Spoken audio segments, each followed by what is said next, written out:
तो यहाँ तक अपने शासकों को पढ़ चुके हैं। मेवाड़ की अपने बात करें, गुहिल, बप्पा रावल, अल्लट, जेतर सिंह, तेज सिंह, ठीक है।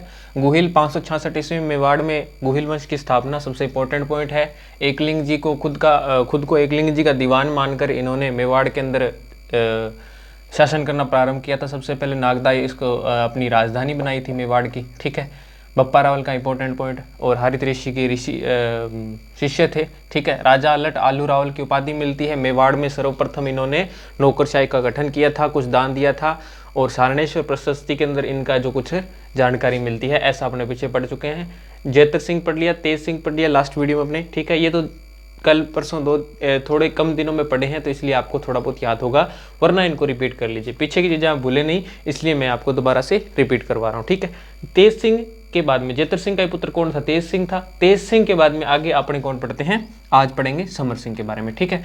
यहाँ तक अपने कंप्लीट कर लिया है, ठीक है। थोड़ा रिवाइज कर लिया करो हर एक चीज़ को आगे पढ़ने से पहले, ठीक है। इसके बाद में अपने पढ़ते हैं आज की क्लास में समर सिंह। तेज सिंह के पुत्र कौन हुए हैं? समर सिंह। तो मेवाड़ के अगले शासक कौन बनेंगे अपने? समर सिंह, ठीक है। समर सिंह, इनका शासनकाल जो रहा है वो 1273 से लेकर के कहाँ तक रहा है? 1301 ईस्वी तक।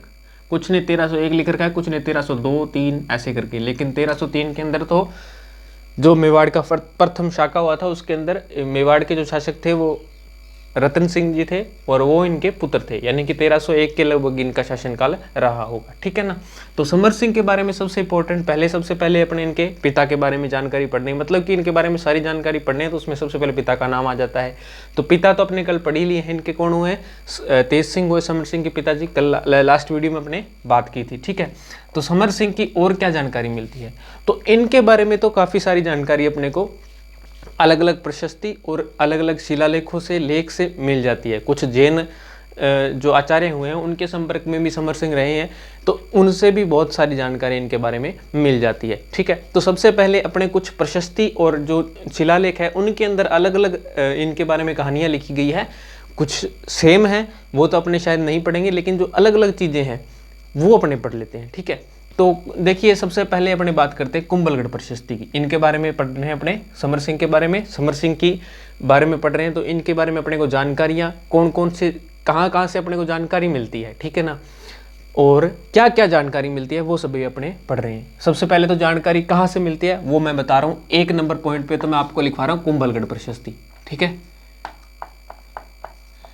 फोन को ऐसे करके देख लेना, ठीक है ना, ऐसे मत देखना, ऐसे मत देखना, नहीं दिखेगा साफ, ठीक है, ऐसे देख लेना, अच्छा दिखेगा, ठीक है। कुंभलगढ़ प्रशस्ति की बात करते हैं अपने। अब प्रशस्ति से आप क्या समझते हो? प्रशस्ति का मतलब होता है किसी भी राजा की प्रशंसा करना, ठीक है। प्रशस्ति का मतलब क्या होता है? प्रशंसा करना। अब ये कुंभलगढ़ पता है आपको क्या है? कुंभलगढ़ एक दुर्ग है जो इन्हीं की पीढ़ी के अंदर 1433 की बात है, तब जाकर इनकी पीढ़ी में, ये कब की बात करें अपने? 1273 से 1301 ईस्वी की। लेकिन कितने साल के बाद में इनसे 33 ईस्वी के अंदर इन्हीं की पीढ़ी से, इन्हीं की समर सिंह की पीढ़ी से आगे जाकर मेवाड़ का एक शासक बनेगा। कौन? महाराणा कुंभा, ठीक है। तो वो क्या करता है? कुंभलगढ़ दुर्ग का निर्माण करवाता है, और उसमें सभी जो शासक हुए हैं उनकी प्रशस्तियां, यानी कि मतलब कि उनकी वंशावली लिखवाता है महाराणा कुंभा, ठीक है। तो उसमें क्या किया गया था कि महाराणा कुंभा ने इनका नाम है जो मतलब नाम लिखवा रखा है, उसमें क्या लिखवा रखा है वो अपने अभी देखते हैं, ठीक है। तो कुंभलगढ़ प्रशस्ति में इनके बारे में क्या लिखा रखा है? समर सिंह के बारे में। प्रशस्ति का मतलब प्रशंसा, तो कुंभलगढ़ प्रशस्ति में क्या होगा? इनकी प्रशंसा ही की हुई होगी, ठीक है। तो कुंभलगढ़ प्रशस्ति में इनकी प्रशंसा करके, ठीक है। पहले मैं आपको तीनों चीज़ें लिखवा देता हूँ कि कौन कौन से मतलब कि मतलब इनके कौन कौन से, इनके बारे में और जो प्रशस्ति या जो भी मिलते हैं उनके में क्या क्या लिखा हुआ, सारे आपको मैं लिखवा देता हूँ, ठीक है ना। एक इनके बारे में कुंभलगढ़ है, उसके बाद में है चिरवे का लेख, उसके बाद में जिन प्रभु सूरी का एक लेख है। जिन प्रभु सूरी के बाद मतलब तीनों लिख लेते हैं अपने पहले, है ना। तीनों में ही इनकी प्रशंसा ही की हुई है। चिरवे का लेख,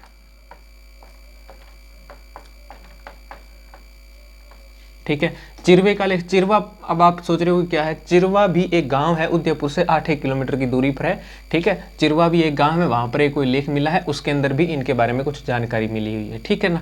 और उसके बाद में 3 नंबर पर आपने लिख लेते हैं अचलगढ़। अचलगढ़ ये अचलगढ़ जो है, अचलगढ़ एक गढ़ है, सिरोही के अंदर है, माउंट आबू के अंदर, ठीक है ना। माउंट आबू आप समझ गए होंगे, राजस्थान का ये वाला पार्ट, ठीक है। यहाँ पर मेवाड़ है, यहाँ पर सिरोही पड़ती है, अरावली पर्वतमाला, इस प्रकार से जियोग्राफी आपने शायद पढ़ रखी होगी, ठीक है ना। तो यहाँ पर क्या है कि सिरोही किस, माउंट आबू किसके लिए प्रसिद्ध है? जैन मंदिरों के लिए प्रसिद्ध है। अब जैन मंदिर कौन से हैं वो आपको पढ़ने के लिए इंडियन हिस्ट्री पढ़नी पड़ेगी, ठीक है। उसके अंदर आपके 24वें तीर्थंकर हुए जैन धर्म के महावीर स्वामी जी, उनका नाम तो आपने शायद सुन ही रखा होगा, ठीक है। तो यहाँ जो है इनके बारे में अचलगढ़, एक अचलगढ़ की पट्टावली, ठीक है, यहाँ भी इनके बारे में कुछ जानकारी मिलती है। तो इस प्रकार से ये 3 लेख हो गए हैं, और इन तीनों लेखों के अंदर क्या मिलता है? समर सिंह की अपने को जानकारी मिलती है, ठीक है। तो अपने अभी इन्हीं की चर्चा करते हैं। तो कुंभलगढ़ प्रशस्ति में क्या लिखा हुआ है?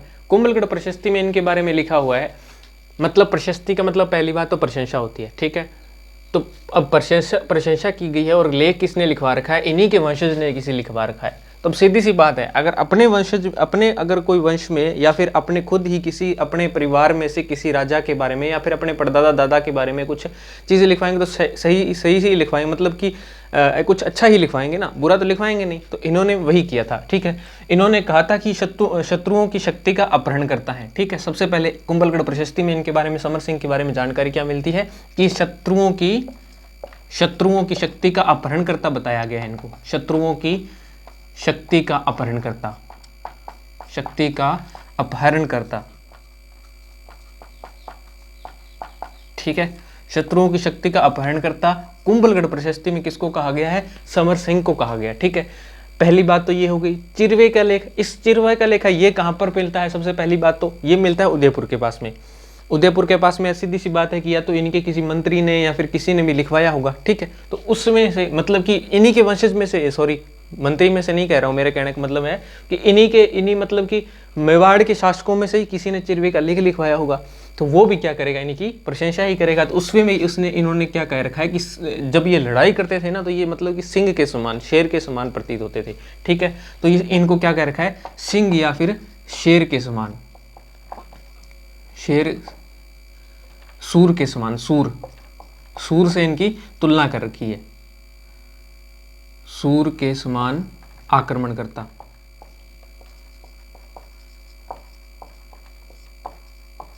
ठीक है। सिंह और शेर के समान ये आक्रमण करता है, इनको बता रखा है चिरवे के लेख के अंदर, ठीक है।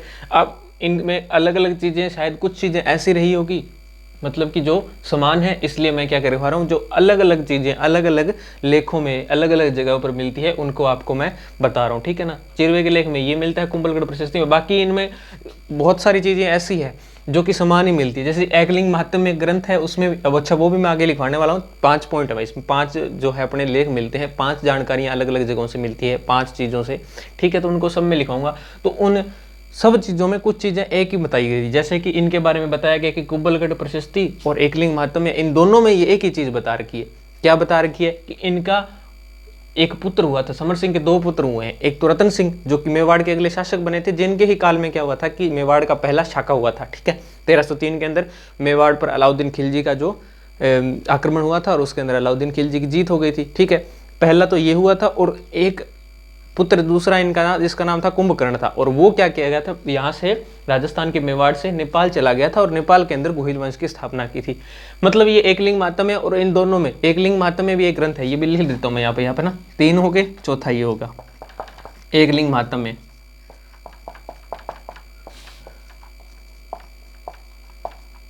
एकलिंग महात्म्य ग्रंथ ये किसके टाइम में लिखा गया था? ये भी मेवाड़ के महाराणा कुंभा के टाइम में लिखा गया था। कब की बात करूँ मैं? 1433 से 73 के लगभग, 99 80 73 के लगभग, ठीक है ना। उस टाइम पे लिखा गया था एकलिंग महात्म्य ग्रंथ। ये काव्य कान्हा व्यास के द्वारा लिखा गया था, कान्हा व्यास ने लिखा था, ठीक है। और कान्हा व्यास कौन थे? मेवाड़ के महाराणा कुंभा के दरबारी कवि थे। मेवाड़ महाराणा कुंभा के दरबारी कवि, कुंभा के दरबारी थे ये। इन्होंने ये एकलिंग महात्म्य की रचना की थी, और इसके अंदर भी क्या लिखा है? वंशावली ही बता रखी है मेवाड़ के महाराणाओं की। और इस वंशावली में क्या बता रखा है कि इनके 2 पुत्र हुए हैं, ठीक है। 2 पुत्र थे, एक तो था रतन सिंह, एक रतन सिंह था, और दूसरा था कौन? कुंभा, ठीक है, या जिसे कुंभकर्ण भी कहते हैं, ठीक है। और ये तो चला गया था कहाँ पर, नेपाल के अंदर चला गया था, और इसने क्या की थी, मेवाड़ के महाराणा की अगली पदवी जो संभाली थी, ठीक है। और इस प्रकार से ये एकलिंग महात्म्य और कुंभलगढ़ प्रशस्ति में दोनों में एक ही चीज मिलती है, ठीक है। तो ये एक कुंभलगढ़ प्रशस्ति में भी, क्योंकि ये कुंभा के दरबारी कवि हैं, कुंभलगढ़ दुर्ग भी किसने बनवाया था, महाराणा कुंभा ने बनवाया था, और एकलिंग प्रशस्ति किसने लिखी है, कान्हा व्यास ने लिखी है। तो दोनों का संबंध तो सीधी सी बात पता चल ही रही है कि ये जब इनके मंत्री रहे हैं, इन्होंने ये बनाई है, तो इन्होंने तो सब एक चीज़ें एक ही जगह से लिखी होगी, कहीं से इतिहास इनके पास में जो भी वाटों की ख्यातों से वगैरह से और से कहीं से मिलता है। तो इस प्रकार से इन्होंने इतिहास एक टाइप से, मतलब कुछ चीज़ें एक जैसी मिलती है, इसलिए मैं अलग अलग जिन चीज़ों जो अलग अलग कहानियाँ बता रखे हैं अलग अलग लेखों के अंदर, वो आपको मैं लिखवा रहा हूँ। जैसे चिरवे के लेख में सिंह या सूर के समान इनको युद्ध आक्रमण करता बता रखा है, ठीक है। तो इस प्रकार से चिरवे के लेख लिखे। अचलगढ़ की पट्टावली, अचलगढ़ जैन मुनियों का ही स्थान रहा हुआ है। तो कहा जाता है कि समर सिंह जो है जैन मुनियों के संपर्क में आ गए थे, आचार्य अमित सिंह के, ठीक है ना। यहाँ पर जैन मुनि जो भी होते हैं वो आचार्य से जाने जाते हैं, ठीक है। तो यहाँ पर मैं थोड़ा बड़ा लिख रहा हूँ ना, जैन मुनि थे आचार्य अमित सिंह, आचार्य अमित सिंह के संपर्क में आ गए थे ये, ठीक है। अमित सिंह, और अमित सिंह, आचार्य अमित सिंह के संपर्क में आ गए थे। तो जैन जो भी तीर्थंकर हुए हैं या फिर जो भी व्यक्ति हुए हैं, वो क्या है कि जीव हत्या पर बहुत ही मतलब ऐसे कि उनको अच्छा नहीं लगता है। तो इसी कारण से हो सकता है इनकी बातें सुनकर अमित सिंह, समर सिंह ने भी क्या किया था कि अपने मेवाड़ के जो भी क्षेत्र था आसपास का, वहां पर जीव हत्या पर रोक लगा दी थी, ठीक है। तो अचलगढ़ की पटावली में, जो कि अचलगढ़ की पटावली का मतलब यहाँ पर अचलगढ़ एक दुर्ग है, कहाँ पर पड़ता है, अपने माउंट आबू सिरोही साइड में, ठीक है ना। सिरोही कहाँ पर है, यहाँ पर, और मेवाड़ कहाँ पर है, यहाँ पर है, ठीक है। राजस्थान की बता रहा हूँ मैं, ठीक है। तो यहाँ पर क्या हुआ था कि इन्होंने पूरे मेवाड़ के अंदर जीव हत्या पर रोक लगा दी थी, ठीक है। आचार्य अमित सिंह के संपर्क में, मान लीजिए आप, संपर्क में आने से क्या कर दिया था इन्होंने, जीव हत्या पर रोक लगा दी थी, जीव हत्या पर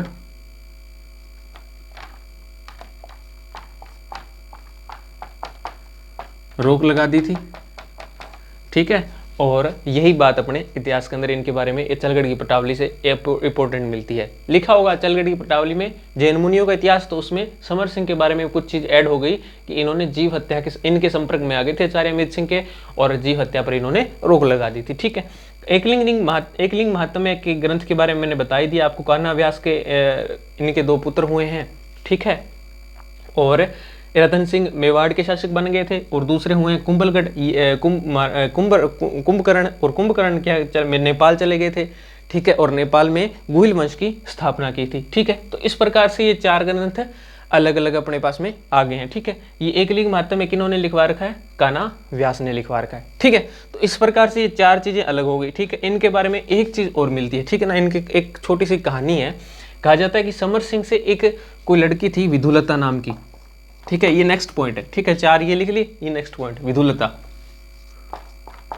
ये विधुलता और विधुरलता दोनों एक ही चीज है, ठीक है ना। तो विधुलता की जो कहानी है वो भी समर सिंह के साथ में जुड़ी हुई है। कहा जाता है कि ये इनसे बहुत प्रेम करती थी और इनसे विवाह करना चाहती थी, लेकिन 1299 के अंदर, ठीक है ना, 1299 के अंदर एक जिन प्रभु सूर्य, आपको मैं पूरी कहानी लिखवा देता हूँ, ठीक है ना। जिन प्रभु सूरी के जो आप हैं उनके बारे, जिन प्रभु सूर या फिर सूरी, ये 5 नंबर पॉइंट में आप लिख लीजिए। ये भी एक प्रकार की मतलब कि वही है, ग्रंथ है ये भी, जिन प्रभु सूरी का।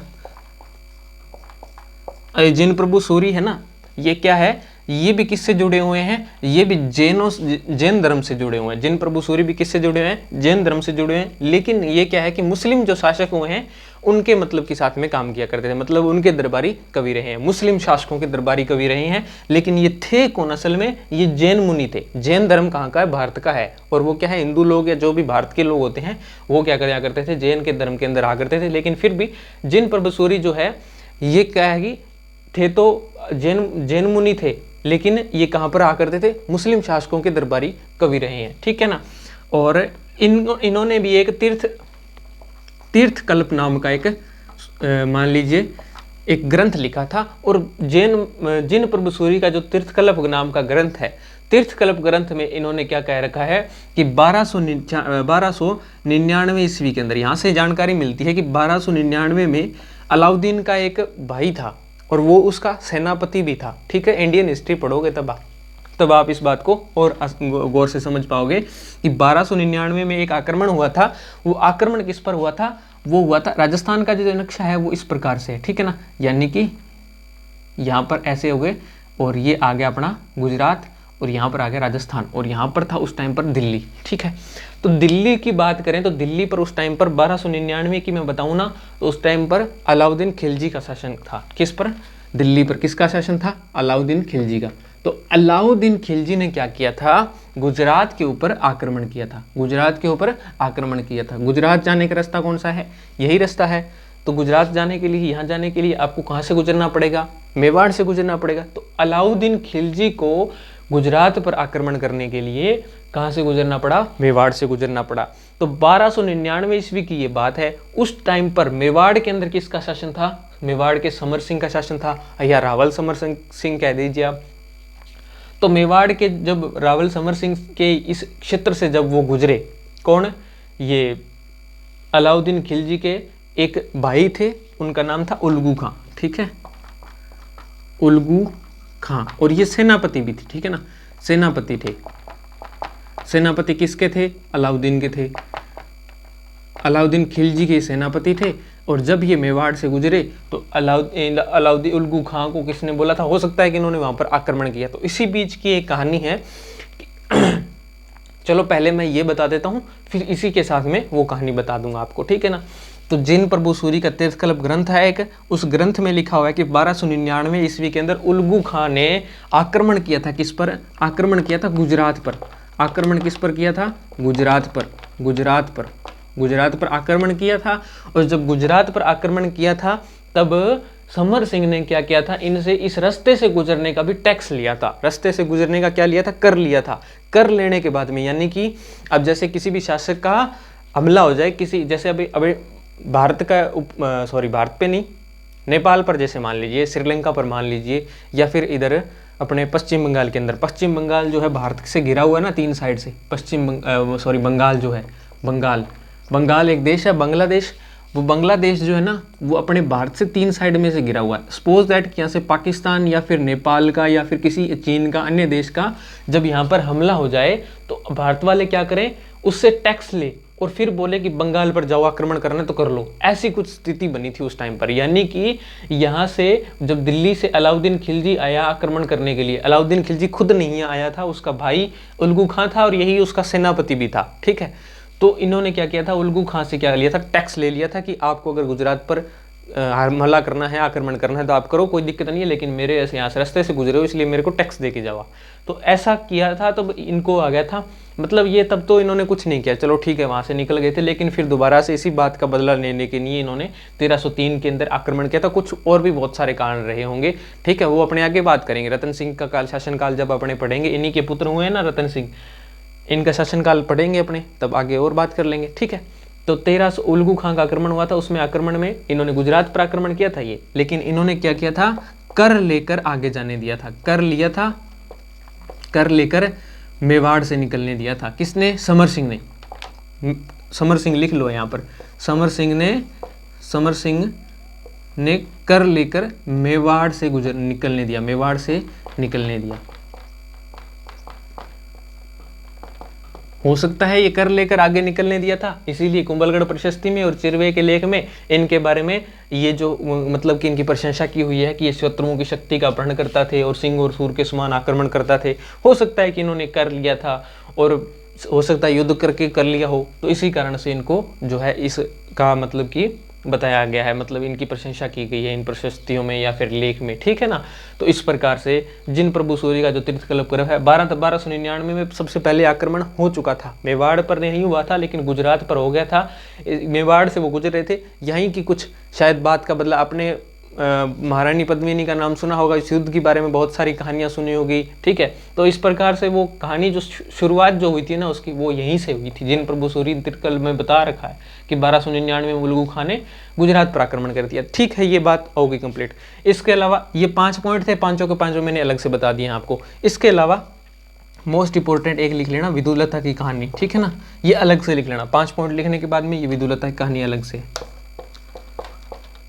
विदुलता का संबंध किससे है? सही लिखता हूं मैं थोड़ा सा इसको ना, एक बार इसका स्क्रीनशॉट ले लेना, मैं ऊपर से यहाँ पर साफ कर रहा हूँ, ठीक है ना। तो मेवाड़ में जो विधुलता नाम की एक कन्या हुई है, इसका संबंध किसके, मेवाड़ के समर सिंह से, रावल समर सिंह से हुई है। संबंध किससे है, रावल समर सिंह से है, ठीक है ना। पूरी लाइन लिख देता हूँ, मेवाड़ की वीर कन्या विधुलता की कहानी, विधुलता का संबंध किससे है, मेवाड़ समर सिंह से है।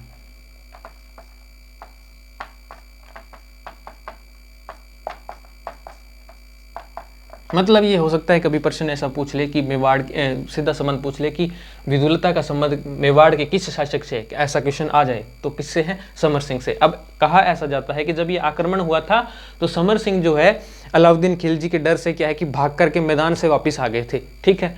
तब ये जो विधुलता थी इन्होंने कहा था कि अगर तुम इस युद्ध में मर गए ना तो मैं हो सकता है तुम्हारी पगड़ी के साथ में सती हो जाऊंगी, लेकिन अगर तुम भाग करके उनसे डर करके वापस आ जाओगे तो मेरे से शादी का मतलब कि वो मत करना, ठीक है, सोचना भी मत। तो ऐसा किया था, ऐसा इन्होंने कहा था, लेकिन समर सिंह फिर भी नहीं माने थे, दोबारा से भाग करके मेवाड़ में कहते हैं दोबारा आ गए थे। तो विधुलता ने क्या किया था कि एक खंजर निकाला और अपने पेट में घोंप करके खुद की हत्या कर ली, मतलब कि मर गई थी। इनके मतलब कि ये कहते हैं कि ये देश के लिए, मतलब अपने देश के लिए कुछ कर ही नहीं रहे हैं, तो इसीलिए इन्होंने सोचा कि विधुलता ने ऐसा सोचा कि ये मतलब कि नाकारा और निकम्मा इंसान है, इसके साथ में शादी करने से बढ़िया कि अपने मर ही जाएं। तो इसी के साथ में इनका नाम जो है किनके साथ में जुड़ गया था, इस इतिहास की इस घटना के साथ में जुड़ गया है। और समर सिंह के इतिहास में आज भी ये सारी कहानियाँ पूरी की पूरी आपको मिल जाती है, ठीक है ना। तो ये एक अलग से बात हो गई, ठीक है। तो इस प्रकार से मेवाड़ के जो समर सिंह है इनके बारे में सारी की सारी बातें यही रही हुई है, ठीक है। और इनके एक और पॉइंट लिख लो आप ना, इंपॉर्टेंट पॉइंट है ये भी कि इनके जो दरबारी हुए हैं, दरबारी कवि में एक सबसे पहला नाम बता देता हूं आपको, पार्श्वचंद्र का, पार्श्वचंद्र, ठीक है। दूसरा रतन परबसूरी, ठीक है। और एक विश्वकर्मा, ठीक है। इस प्रकार से 2-3 नाम है, ये इनको याद है, पार्श्वचंद्र और रतन परबसूरी, ये जरूर याद रख लेना आप, ठीक है ना। और ज़्यादा से ज़्यादा क्वेश्चन अगर कभी भी आते हैं तो ज़्यादातर यही क्वेश्चन पूछे जाते हैं कि दरबारी कवियों के नाम पूछे लिए जाते हैं, ठीक है। और इनसे संबंधित कोई ये जो कहानियाँ होती है ये कुछ आ जाती है क्वेश्चन के अंदर। और लेख तो हमेशा हर एक एग्जाम के अंदर सबसे ज़्यादा अगर कुछ पूछे जाने वाली चीज़ होती है तो वो कौन सी होती है, यही होती है आपकी, मतलब जो लेख मिलते हैं इनके बारे में, लेख और कहानियाँ, ये सबसे ज़्यादा पूछी जाती है, ठीक है। और बस इतने इनके मेवाड़ के समर सिंह के बारे में लगभग इतनी ही कहानियाँ हैं, ठीक है। सारा का सारा कंप्लीट हो चुका है। इसको 2-3 बार रिवाइज कर लेना, याद नहीं होता तो लिख के याद कर लेना, ठीक है। और रिवाइज करते रहना इसको, ठीक है, आराम से हो जाएगा। और नोटबुक पर कहीं ना कहीं इसको एक जगह पर उतार लो, ठीक है। और पहले वाले हैं उनको डेली के डेली रिवाइज कर लिया करो। और याद नहीं होता है वीडियो में अगर कोई कमी है तो और किसी वीडियो को देख लिया करो, लेकिन पढ़ो, कैसे भी करके पढ़ो। पढ़ने के लिए आपको बहुत सारे यूट्यूब पे आपको वीडियोस मिल जाएंगे, पढ़ो, कहीं से भी पढ़ो पर पढ़ो, ठीक है ना। तो मिलते हैं अपनी नेक्स्ट वीडियो के अंदर। अगर आपको अच्छी लग रही है तो वीडियो को शेयर करना, कमेंट करना, लाइक करना, चैनल को सब्सक्राइब करना, और भी कोई पढ़ने वाले स्टूडेंट है तो उनसे भी सब्सक्राइब करवाना, ठीक है। तो मिलते हैं अपनी नेक्स्ट वीडियो के अंदर।